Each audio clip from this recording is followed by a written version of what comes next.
What's up YouTube, Capital G here, checking out some brand new cards that just got revealed for the King Jack Atlas himself coming out of Eternity Code. As I said yesterday, there is so much Synchro, Fusion, and Exceed support in this set. Konami is really going full throttle on Master Rule 5, or at least that's what it seems like to me. And despite the fact that I was pretty amped up about the shark cards that we talked about yesterday, I'm just going to keep it 100, and I'll be honest, at the beginning of the video, I don't really love this Jack Atlas support. One of these cards is pretty damn awesome. The rest of them, just not really doing it for me, so you guys have been warned. Anyways, let's go ahead and look at the first card. This is Red Familiar. It's a Dark Fiend, level 4, 1600, 0 defense. Your hard once per turns are, actually both effects are hard once per turns. First effect, you contribute 1 Fiend monster, then target 1 Dark Dragon Synchro monster in your graveyard. Special summon it in defense position, but its effects are negated.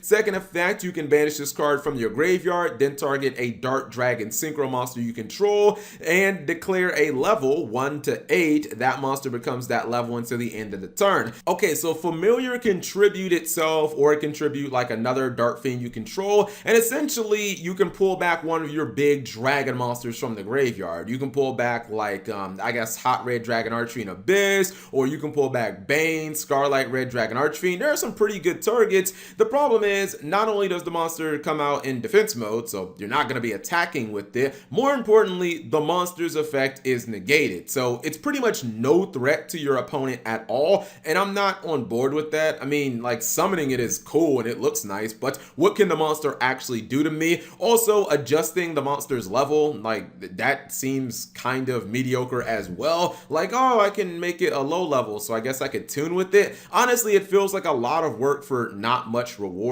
I'm not really a big fan of this card. Anyways, let's move on to the next monster. This is Crimson Resonator. This is the card that's kind of insane to me. So Crimson Resonator is a Dark Fiend tuner monster. It's level 2, 800 attack and 300 defense. You got a hard once per turn on both of your effects, and you cannot special summon monsters from the extra deck during the turn you activate any of these effects except Dark Dragon Synchro monsters. But we're moving towards Master Rule 5, so that's not really that big of a it's not that big of a hindrance. Anyways, first effect, if you control no monsters, you can special summon this card from your hand. Second effect, if the only other monster you control is exactly 1 Dark Dragon Synchro monster, you can special summon up to 2 other Resonator monsters from your hand or deck, except other copies of Crimson Resonator. Okay, so the fact that this guy locks you into Dark Synchro Dragon monsters, that's not really that big of a problem. We're in Master Rule 5, or by the time we get these cards in a TCG, we will 100% be in Master Rule 5. It's not that big of an issue.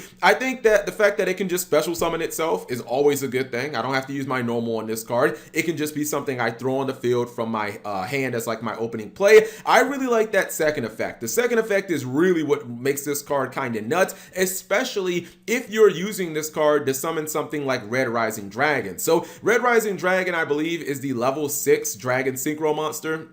It's dark attribute, of course, and the thing about it is it summons one of your Resonator monsters from the graveyard. So basically, if you use Crimson Resonator, make Red Rising Dragon, and then Red Rising Dragon would bring it back from the graveyard, now you have the second effect basically online, and you'd be able to summon 2 more Resonators from your deck. If I'm not mistaken, I believe that that can go straight into a Supernova Dragon. So essentially, if you're making Red Rising Dragon using Crimson Resonator, you can climb all the way to level 12, which is actually pretty incredible. You won't be able to do any type of link summoning, but you know, you will be able to make some awesome synchro plays, and I think just +2 effects are going to be good in Yu-Gi-Oh! Because that's just how Yu-Gi-Oh! Is. Advantage obviously matters in this card game. Next up is a Rhoda type card for Jack. This is Command Resonator. It's a quick play spell that's a hard once per turn. It says discard 1 Resonator monster, that's a cost, add 1 level 4 or lower Fiend monster from your deck to your hand. So when I first read this card, I was a little confused and I was just kind of puzzled. I was like, I kind of questioned the existence of this card, to be honest, because I thought to myself, I was like, wait a minute, I thought Jack Atlas already had like a search card in his archetype, and he does. He has Resonator Call, and it's not a hard once per turn. It just gets you one of your Resonator monsters. So I wasn't sure why they decided to give him another one. This card is significantly worse than his other search card because it requires a discard. And I know that a lot of people out there, I feel like everybody's views have been skewed by the fact that Signet mining sees a lot of meta play, because now people think, Cap, it's perfectly fine if a Rhoda has a discard and it's a -1. The difference between this card and Signet mining are like, there's miles of difference. Number one, this card has a specific discard. Like, you have to specifically discard a Resonator. You can't just discard any card in your hand. It has to be that specific type of monster. Second, it has to search a level 4 or lower Fiend. Like, you can't just get any Fiend monster. Has to be that level 4 or lower. Honestly, I think this card was completely unnecessary to the Jack Atlas strategy, which already had a Rhoda and it's not a hard once per turn, and then to make it a -1 just made it even worse. So yeah, I'm not a very big fan of this card. I don't even really think that I would play it, and it kind of feels like, to me, it always just felt like with Jack, it feels like his tuners are like really good. The Resonator tuner monsters are awesome, but his non-tuners really suck and they're garbage, and I've always felt like the non-tuners for Jack are what are kind of holding the strategy back. It doesn't really feel like Konami has addressed that, and I wouldn't play this card. Anyways, his last card is a trap card. This is Red Rain.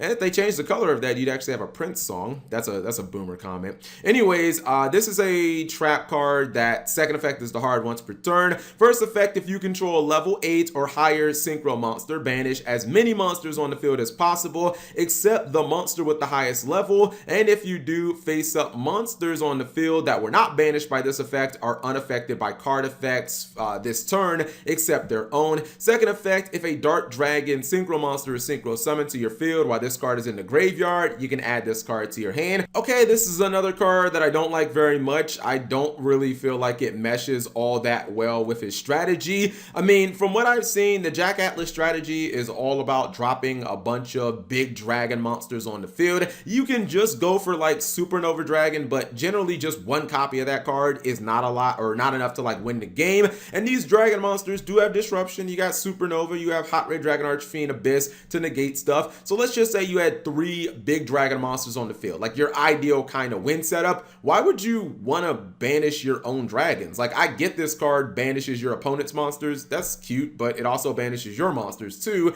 and I'm not willing to do that. I don't think that you play cards that nuke the entire board. Like, you don't play things like Torrential Tribute in this type of deck because you're not willing to destroy your own monsters. That's dumb. That's a way to quickly lose the game, in my opinion. I feel like the reward is not even worth the risk of this card. Like, okay, I can banish my opponent's monsters, but I'm not willing to banish my own monsters. There are some of these big dragon monsters that take themselves off the board, like Supernova Dragon, but I'm not even willing to risk the rest of my field. So honestly, I wouldn't play this card. The fact that the whatever's left standing on the field becomes unaffected is cute, but it only lasts until the end of the turn. And I also like, even being able to add it back to my hand doesn't really seem good because the first effect sucks anyway. So I wouldn't even run this card. I would like stay miles away from it. Overall, I mean, there was one card that I liked. I liked the tuner, but everything else I feel like was just messy, disjointed. I didn't think it made a lot of sense, and I'm a little disappointed with this support, but we'll see what else Konami has in store for Eternity Code. Anyways, whatever you guys think, leave it in the comment section below. Thank you guys for watching. As always, subscribe if you have not already, and turn on that notification bell for daily videos.